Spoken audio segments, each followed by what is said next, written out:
What's up, Home Slices? It's Kiara with Home Slice Adulting, and I'm coming to you today with my review for Real Housewives of Atlanta, Season 10, Episode number 2, which is titled Say Yes to Distress.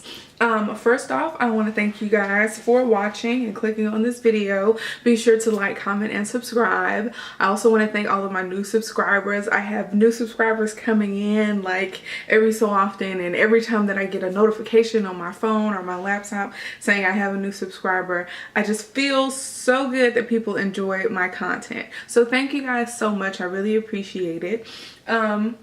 First, if you all are interested in how I straighten my hair, there is a, I'll put a link up here and you can check out the link in the description box. If you all are interested in how I got my hair to be so long, or about my natural hair journey, because I am natural, I will have a video link right up here for that too, and in the description box as well. But let's go ahead and get started. This was another episode that was kind of dull, kind of boring. It's still ramping up. I think that Real Housewives could benefit from not having 2011 episodes. If they could condense it a little bit better, I think we would appreciate that more, because more episodes would be jam-packed with stuff as opposed to having nothing or throwaway episodes. But let's just go ahead and get started. We're going to talk about Cynthia. Oh, and the taglines are back. I didn't really like almost any of the taglines. I didn't really like, except Candy's, because hers was funny. Not because Candy is one of my favorite, but hers was actually kind of funny about, you know, her boss. She's a boss, and like, don't mess with the boss because you might get fired. That was funny. We see Cynthia bathing. They're all getting all intimate and naked and whatnot and bathing in the tub. But anyway, Cynthia is ready to date again. She goes on a date with Earthly Evan, and or Earthy Evan rather. He just looked very earthy to me and artsy or whatever. But anyways, she goes to a creepy warehouse that has chickens in the back, and she's like, I'm not at the right place. And he's like, no, that's right. And so they meet up in a hallway, a creepy hall. That hallway was creepy. You can't tell me that, you know, a Hollywood producer couldn't use that area for a creepy movie. That was creepy. But anyways, Cynthia meets up with Evan in the hallway. He puts a blindfold over her, and she's scared. You can tell she's scared because when he took off the blindfold for it to be a surprise photo shoot, she was scared. She was like, to me it looked like she was trying to wipe tears away from her face. Because she's like, he's gonna kill me. But anyways, it was a unique idea for him to do a photo shoot for her, but it was very weird, almost stalkery. I want to have pictures to remember you by. She should have told him, I don't take pictures for free, okay? But she obliged him, and she called him Norbit with swag, so I guess, whatever. Then they go to this area where there's a really romantic setting with the rose petals, and that's better. But Evan is 29 dating a 50-year-old woman, and she is old enough to be his mom. So that's not gonna work. And so the thing that I like is that because Cynthia is such a mature woman, she tells him right off the bat, we can be friends, but that's it. And you know, when you're my age, I'm 27, when you're my age, even if you feel like, hey, this isn't going anywhere, you try to get a few more meals out. Well, you can. You don't have to. I don't like playing with people's emotions or whatever. But, you know, younger people have a little bit more time on their hands, so they can be like, oh, I'm going to get a few more meals out of him, a few more dates, a few more experiences. And, you know, for some people, it's more physical about sex or whatever. Oh, I'm going to get a few, you know, get a little cuddy buddy out of this. But, when you're 50 years old, you don't have time for that. So that's what I appreciate about Cynthia, her being very forward with him. But next we see that Cynthia's daughter, Noelle, is headed to Charlotte to hang out with her boyfriend. And I keep forgetting that Noelle has graduated from high school. And she's driving to Charlotte. Peter is there looking out for her, and she's gonna be there for the weekend. And Noelle likes Charlotte because people don't really recognize her as much as in Atlanta. And Cynthia has always had a very to me, kind of like a friendship relationship with Noelle, and she's telling her about the date she has with Evan. And Noelle has always talked to her mom and given it to her straight. And so they have like I said, a friendship mother-daughter relationship. And she's like, it's more socially acceptable for me, you know, Noelle, to date Evan than it is for you, which is true. And you know, you can tell that Cynthia is having an issue with letting go as far as Noelle is concerned. So yeah, but Cynthia will get past it. She's single and she has an adult child. I mean, she can do what she wants to do. So it's really time for her to live her life. So next we see Sheree. We'll talk about Portia at the end. But next we see Sheree. And Sheree goes to see a psychologist named Jack Daniels. I know who he is, or I know of him, because he was on a show called Black Love. I don't remember what channel it came on, but he was a psychologist that was helping a bunch of black women get over their issues with relationships. And it was called Black Love. It was an interesting show. You might want to check it out. But anyway, they talk about her issues. He's a life coach and psychologist. And they show footage of Bob that I had never seen before. If you all remember, when I first started reviewing Real Housewives, I said that I did not finish season number 9.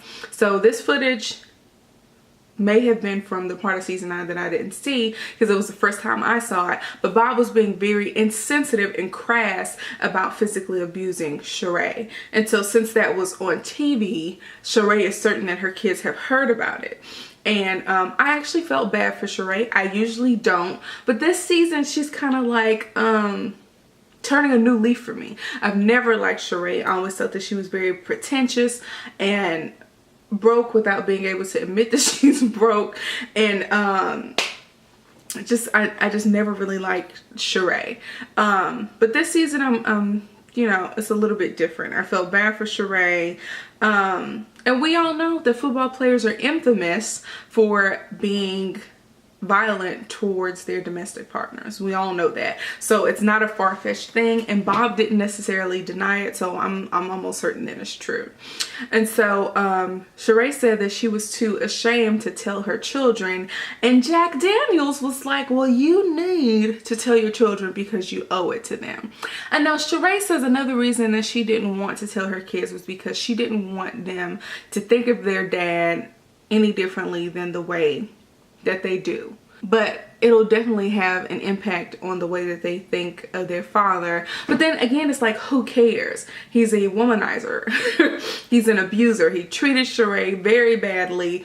And you know, when you're a mom taking care of your kids get to see the good and bad sides of you. Why is she protecting Bob from her kids seeing the good and bad sides of him just because she doesn't want to paint him in a good light? I really hope that makes sense, because I feel like I wasn't making sense then, because I'm very ambivalent about whether or not Sheree should tell her kids. But the fact that her kids have already seen it on TV and she's not talking about it, that's definitely a problem. So I think I'm more on the side that she should tell her children. But whatever. Moving on, Sheree comes over to Candy's house so that she can practice telling her kids about the abuse that she faced at the hands of Bob. Now, 3 people come to Candy's house, and Candy is there as well. And Candy and Sheree's friend calls them the bone carrying crew, or the bone carrying gang. And I'm like, that's not a good thing for y'all to be, you know, calling yourselves. This so messy. But anyways, Candy pretends to be Sheree, and you know, the other friends are Sheree's kids, and Candy does a good job of saying, hey, I know you guys have heard about this in the media. We need to talk. Candy was very straightforward. Candy opened the lines of communication, saying, you know, if y'all have any questions, you can talk to me about that. Candy did a good job, but then again, it is not Candy's story to tell, because when it was Sheree's turn, Sheree beat around the bush, and that's a part when you're ashamed to tell somebody something. You find sometimes that for people who are not very straightforward with their emotions and their feelings, that they have to pad bad news and cushion it with you know, explanations and I'm not perfect and things were going on behind the scenes and I didn't want to tarnish the way you viewed your father, and just cushion the bad news with all of these reasons why I haven't told you the bad news sooner, or things like that. And hopefully I'm making sense. But anyway, she finally got around to it. And because she's so emotional about it, that's why she was beating around the bush. But hopefully this exercise helps her to be a little bit more straightforward with the topic. And so next we'll talk about Kenya. So Kenya didn't even bring her dogs to the wedding. Like, that's how exclusive her wedding was. She couldn't even bring her dogs. That's so unfortunate. So I'm still not sure if I believe that Kenya is really married or not. But I'm going to give her a break because she was having a tough time on this episode. And Kenya was like, you know, our marriage is so, you know, wonderful. It's like, did I really get married? Did I really walk down the aisle? And I'm like, you're asking the questions that we all want to know. And apparently Chef Roble introduced them. Chef Roble used to have a show on Bravo. And Kenya is making her love story seem like a fairy tale. However, she is in like an emotional turmoil, as we'll talk about in just a second.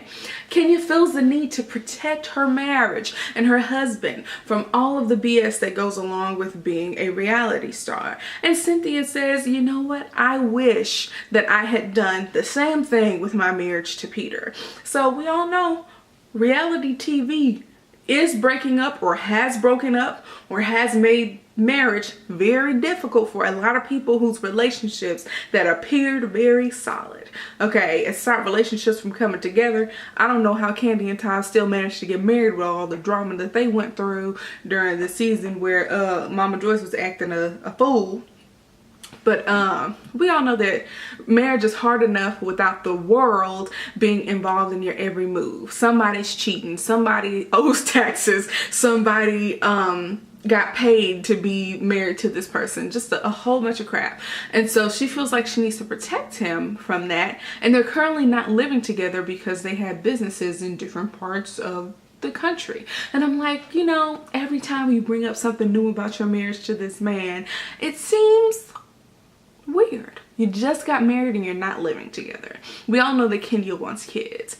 If he's in New York, how's he gonna give you babies? I don't know.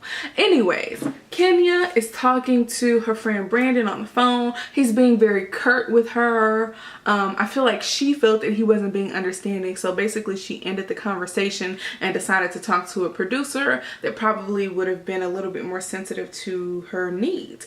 And so she was telling the producer, or did she tell Brandon, that, you know, my husband didn't sign up for all of this craziness. And I'm like, Kenya, you are crazy.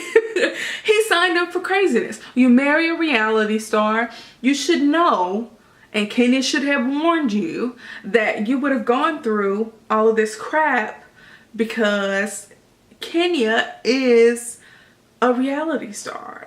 And it's like, oh, you get married to a firefighter and then didn't realize that he'd be going into burning buildings. Like, come on, you knew what you were getting into, and maybe it's worse than you anticipated, but you knew it was going to be something. So whatever. Kenya is saying, but I don't want to get divorced. And it's like, is Kenya painting this picture that the relationship isn't going well after only being married for a few weeks, so that it'll be more believable when they actually break up, when they actually divorce? I don't know, y'all. I don't know. I don't know if I believe that Kenya is actually married. If you have any opinions on it, be sure to put it in the comment section.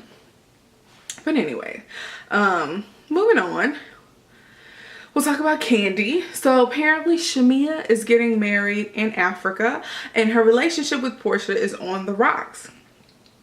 And I think the elephant in their relationship is Candy, because of the issues that went on with Portia and Candy in the previous season, with, you know, all the accusations and whatnot.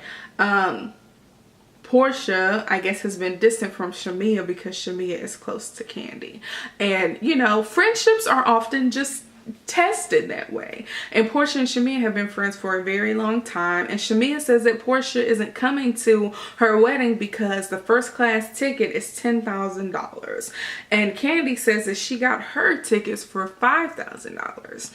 Candy is glad that Portia isn't coming, even though Shamea, you know, is not very happy that her friend of such a long time won't be at her wedding. And I think it's messed up. I mean, Portia is a reality star. She's on Dish Nation. I am under the impression that she can definitely afford a plane ticket and that she is using her condition as an excuse. And I don't like that. I feel like Shamea has every right to feel like Portia is not being a very good friend right now. If Shamea really meant all that much to her, Portia would really figure it out. And so, we see that it's time for Shamea's like bridal party or wedding shower or something like that. The one that's in America for those that can't come to Africa. And Portia is wearing her wedding ring as costume jewelry. And the first thing I thought of, you better pawn that ring and get your behind on a plane to Africa so that you can support one of your best friends on her big day. But Portia is just on some other stuff right now.